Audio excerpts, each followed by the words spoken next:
In our society today, gun control is a topic discussed continuously. Countless Americans feel that placing a stricter discipline on the selling and distribution of firearms throughout the United States will cease gun violence and mass shootings that have plagued the United States.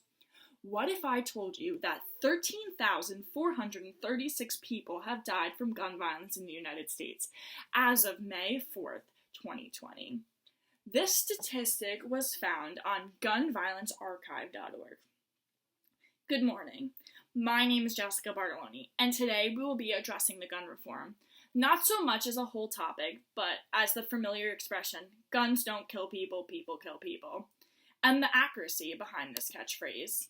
Gun violence is plaguing the nation. Evertown organization stated that 96 people a day on average in the United States are killed in a gun-related incident. In my opinion, gun violence is an epidemic that needs to be controlled, but I do not believe that gun control is the answer. Many experts have also agreed with this idea. First, controlling the selling of and distribution of firearms will not stop violence and crime. In 1996, Australia banned all firearms from the country, shortly after a study was done. This study was conducted by the Australian Institute for Criminal Justice. This study did find a significant drop in gun violence. Unfortunately, the decline in gun violence did not decrease the quantity of the crime. As gun-related crimes decreased, knife-related crimes increased. This seems to suggest that murder does not depend on any kind of availability of weapon. People will murder with or without guns. So it must not be the guns. Therefore, I believe that people kill people, not the instrument they so happen to choose. Next, the idea that people are responsible for violence, not guns, has been mirrored in studies done all across the United States. One study, according to Harvard Law University, said there is a negative correlation in the possession of weapons. This study concluded this, and I quote directly from this article, where firearms are the most dense, violent crime rates are the lowest.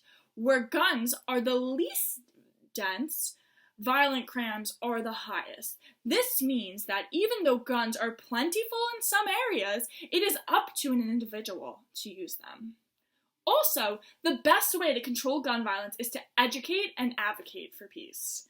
As a child of a family in law enforcement, I have been surrounded by guns my entire life.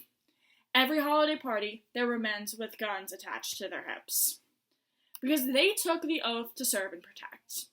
But as a child, I was taught that it's only used for protection. It is never to be used for malice. I was taught that guns are not to solve problems or to get revenge. I believe the best way to stop gun violence is to educate and advocate for peace and explain that using guns are not the way to handle issues. Lastly, gun violence is primarily between individuals who know each other, and that human mind is the reason for the crime, not the weapon. According to a study that I mentioned earlier from Evertown organization, on average, 50 women are shot in the U.S. by their partner, and 62% of gun deaths are from suicide. Controlling and selling the distribution of guns in the U.S. will not change the way that men treat women, or it will not change a person's mind when they commit suicide. It is necessary to educate instead of restricting. If we educate people on kindness and respect, many of these incidents of gun violence can be reduced. In conclusion, the phrase, guns don't kill people, people kill people, seem to be proved true in today's society. It was proven in Australia that banning firearms will not cease violence and crime. In addition, several studies have been done proving that guns are not the problem, people are, and the people that choose to commit the violent crimes. To try and fix the debilitating issue of gun violence, it is the responsibility of society to stop blaming the guns. They are inanimate objects. Instead of placing the blame, it is so vital to educate and advocate for peace, love, tolerance, acceptance, and patience. This education will help combat these violent crimes associated with guns. Many instances of gun violence are suicide and violence towards someone we love. If we educate people on the ways to handle their issues, violence would subside.